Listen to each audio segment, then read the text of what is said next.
Today's video is our 8-week update for our Labradoodle puppies from our New Year litter. Hi, I'm Claire from Van Isle Labradoodles, and today we're going to give you an update on each of the 3 puppies that are from our litter that was born in November. And this is their 8-week update, and this is their final update before they go home to their new families. So we're going to go through each of these little Labradoodle puppies, all of whom are chocolate mini Labradoodle puppies, and let you know what they've been up to the past week, the milestones that they've reached, what we've been doing with them, and then we're going to finish up with some tips and tricks and do's and don'ts for our families for when they come on pickup day, which is a week from Saturday on January the 11th. Gotcha Day is always so exciting. So we have our first puppy here. We always start with Red Collar Boy, and this is Scooter. Scooter is going to be going to live in the Fraser Valley. Now Scooter is going to be living in a family situation where he will be involved in a home office, and he will also have different caregivers and different situations. And Scooter is also going to be living with a kitty cat. So all 3 of these puppies are enrolled in our Head Start program. And our Head Start program is designed so that we can offer custom solutions to get each of the puppies well ready to go to their new homes. And depending on those circumstances in their new homes, we do different things with them. Please excuse me, I've had one of the colds that's been going around. So for Scooter, because he's going to live with a cat, and because cats generally do things on their schedule, and usually they're not particularly enamored of the idea of having a new puppy in their lives, what we've done with Scooter is have him in the house on his own with our most strict mama dog, who is Spirit, and also our other mama dog, who is sometimes a little bit rough on the puppies, and that's Ripple. And the reason why we've exposed him to those girls in particular is because they are the closest thing we have to a cat. We do not have a cat in our home.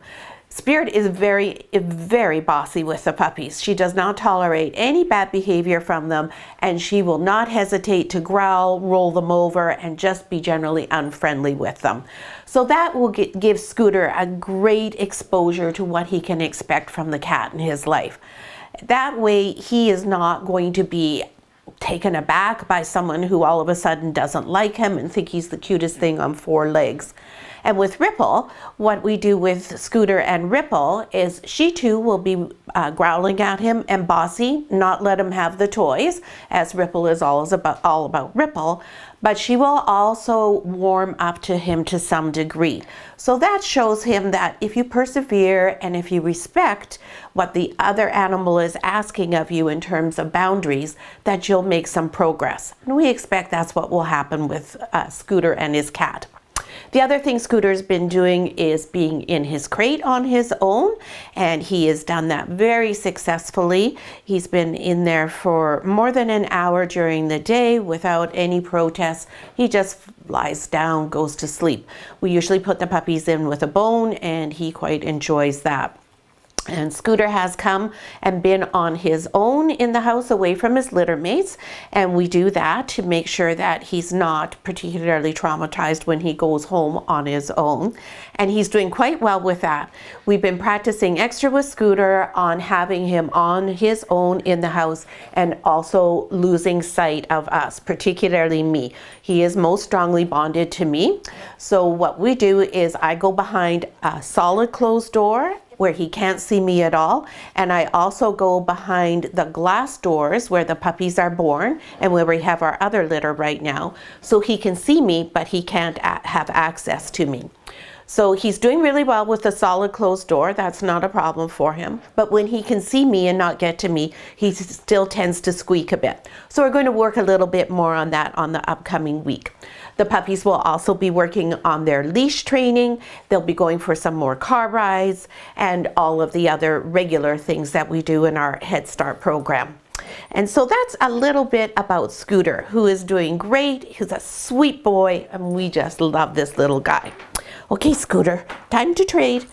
Next we have There we go. I'm just going to give Scooter to Reynolds. Make sure he's got him there. Next we have Pink Collar Girl. And this is Gracie. Pink Collar Girl, Gracie, is the most confident and outgoing puppy in this litter. As you'll see, she's not even going to interact with the toy I'm offering her because she has a mind of her own. This girl never stops wagging her tail. It doesn't matter what's going on. She is so happy. So when we have Gracie in the house doing her individual work, she is perfectly fine with all of the dogs. None of them upset her. If they growl at her and don't want to play with her, she simply moves on to something to play with on her own. It doesn't upset her in the least. If I close the doors and I'm out of her sight, fine with her. She just goes, lays down, finds something to play with and entertains herself. Similarly, when we've been working with Gracie in the home office environment, she is excellent at entertaining herself.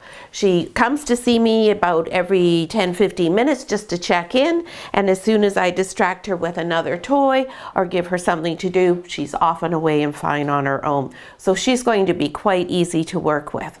Now, Gracie has a ton of confidence, as I said. So one of the things we've been working on with the puppies is a lot of sound desensitization. Oh, sorry. I think I must have held on to her throat there, made her cough. With the sound desensitizations, what we do is play things like thunder, fireworks, sirens, traffic, dogs barking, dogs howling, all sorts of things. And I have a little video of the puppies from when we were doing that yesterday, which I'll post on Facebook. And you'll see they're all tilting their heads. They're very curious about it. Generally, Scooter will come and sit beside me for reassurance. Gracie, her tail's going and she's, oh, how do I get to play with that? What's going on? One of the other things that the puppies all had this week was a really good desensitization process with fireworks. We had our own 45-minute fireworks show right in our own backyard. It was exceptionally loud. It could be heard for quite a few kilometers. It went on for a long time and there were multiple different sounds, and the puppies did great. They were totally fine and not the least bit concerned about it. So it's really important that we desensitize puppies to things like this so that they learn not to be afraid and look forward to new things. With Gracie, there's no concerns about her not being afraid. The only thing we need to be working on with her is making sure she realizes there are consequences to her actions. So again, we use Ripple and Spirit for that, so she doesn't go running up to a strange adult dog, go up and say, hey, come on, here I am, I'm Gracie, let's play, and then be completely taken aback when that dog perhaps bites her. So we let Spirit and Ripple have pretty much free rein with her, and we allow them to be to the point where they will roll her over and growl at her. So far she's sort of getting the message, but it still hasn't slowed her down anything. This little girl is going to live in Vancouver. She has 2 young boys that she's going to be growing up with, Zach and Cole, and she is just going to be perfect for them. She may be a girl, but she is going to be the boys' best friend that they've ever had. I think they're going to get a whole new respect for girls and how sassy they are. So that's little Gracie. Next, we have Teddy. Teddy was Orange Collar Boy, and Teddy is going to go and live in West Vancouver. Now Teddy is also going to be in a home office environment, and he is going to have all sorts of different experiences. He's going to be traveling to Whistler and spending time in the snow and in the mountain. He's going to be paddleboarding. He's going to be on the water and participating in swimming and other water activities. So Teddy is in between Scooter and Gracie. He is quite confident, not quite as confident as Gracie is, but still very confident. He's curious, and as you'll see in the video on Facebook, when we play the sounds, he's there tilting his head. He may not wag his tail the entire time. He may wait for a few seconds and then go, oh, this is okay. I'm fine with this. Nothing's hurting me, so it's all okay. When Teddy's in the house on his own, he's not the least bit concerned if he can't see us. As soon as he does see us and we're there, he is right there to engage with us. He is very much interested in engaging with people, but he also enjoys being around the other dogs. Now with Teddy, we don't have any concerns with how he is relating to other dogs or cats. So we have left him more with Peanut. And with Peanut, we know that she will be very, very gentle. She will growl at him and tell him when he's behaving inappropriately, but she will not roll him over or be as strict as Ripple and Spirit are. And that's because Teddy doesn't need that type of reprimand from them. He has really good doggy manners. So he respects Peanut. He knows, okay, Peanut's in this bed, Peanut has that toy.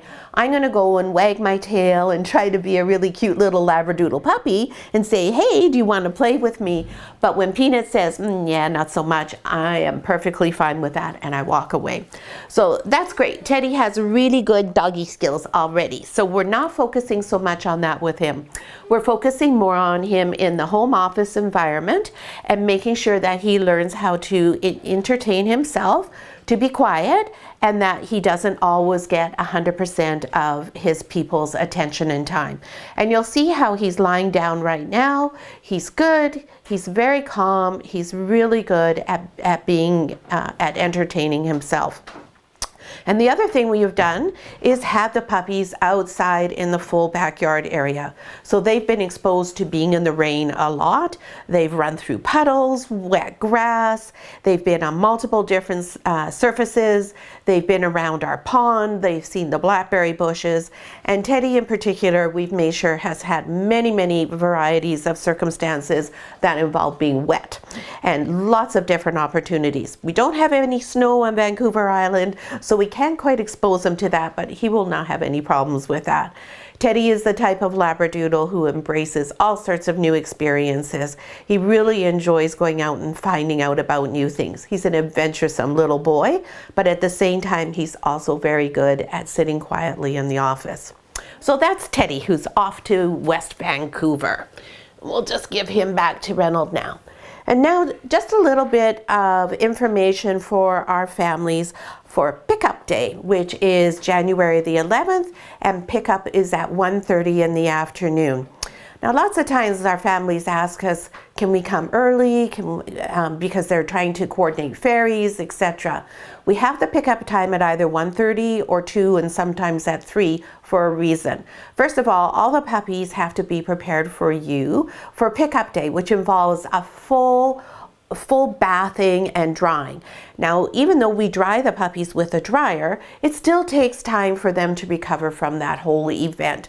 Going and being groomed or being washed, anything like that is an experience for the puppies. And while they all handle it well and they're accustomed to it, it's still only the 4th bath they've had. So it's still a new experience and they need time to recover from that. And then they also need time to have fully digested their meals, been able to eat nicely and have a nice full tummy that's all full of digested food, not just freshly food, when you come to pick them up. They also need time to nap, recover from all the experiences of getting ready, and so that's why we have the pickup times in the afternoon. Also, usually most of our litters have 7 or 8 puppies in them, and that does not give us enough time to wash and dry them all unless we do it in the afternoon. We also have everyone come as a group because each of you will have individual questions and things that you've thought of that perhaps someone else in the group hasn't. So it's a great opportunity for everybody to think, oh, right, I hadn't thought of that, and find out the answers. We go through all of our paperwork. It's about an hour process to go through all of the paperwork. We answer all of your questions. We give you a few extra explanations in terms of feeding your puppies and anything else that happens to arise. So it's a really good opportunity to get to learn about everything. And it's also really nice for you to meet everyone else in the litter because you may find somebody who lives quite close to you. In this case, in this litter, everyone is on the mainland. Nobody's on Vancouver Island. And it's not normal that we have all of our puppies going to the lower mainland in a litter, but this one we do. So we have the 1 puppy in the Fraser Valley, 1 puppy in West Van, and 1 puppy in the Vancouver area. But I'm pretty sure that everyone will get together maybe once or twice and have some puppy play dates with each other. So it's a really good opportunity for that as well.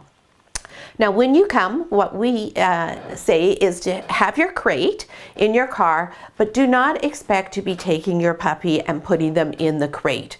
What you're going to want to do is put your puppy on your lap for the way home. You have one person driving and one person with a puppy in the lap. We don't recommend that the puppy necessarily be with your children unless they're 12 and over and aren't going to fight over who gets to have the puppy if you have more than one child. If you're sure that the kids can be calm and not fighting over who gets the puppy, then that's great. The time in the car is a really important bonding time. It allows the puppy the opportunity to embrace your scents, learn your voices, and figure out that this is my new pack, this is my new family. It's going to take a while for them to have that firmly established in their minds, but this is your first opportunity. And like everyone knows, you only get one chance at making a first impression. So you want the car ride to be smooth, you want it to be very calm and very quiet and very relaxed.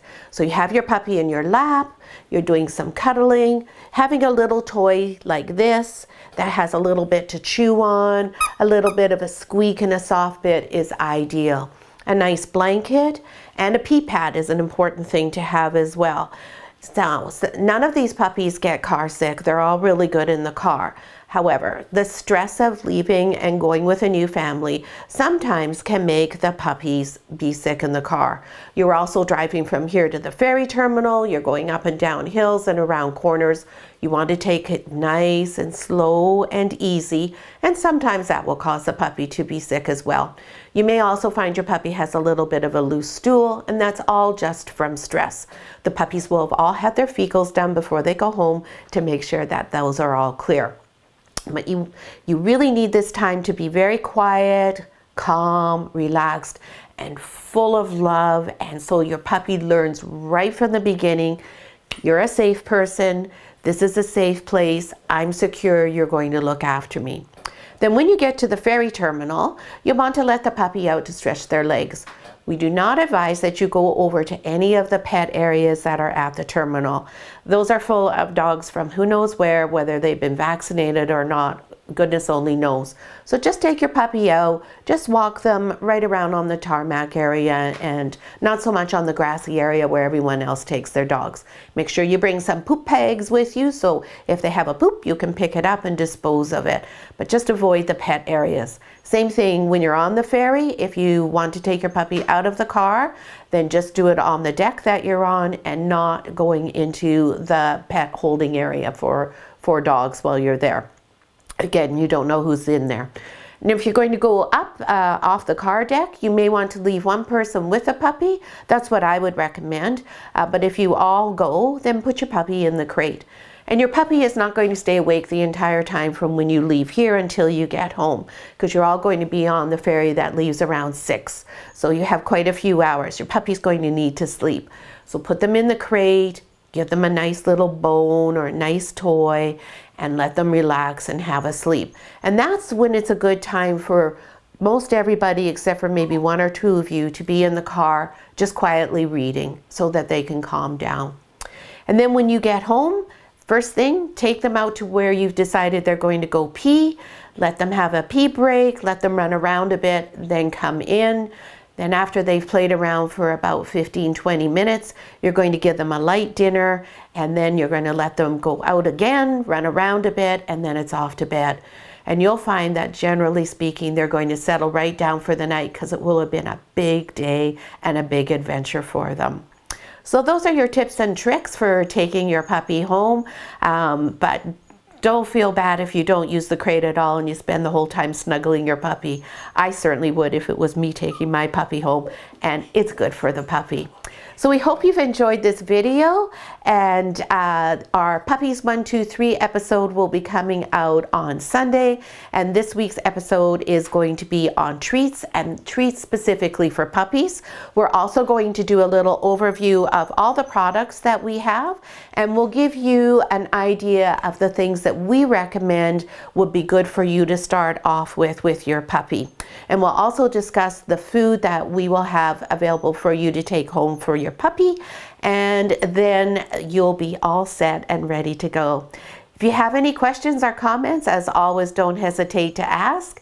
And thanks so much for watching.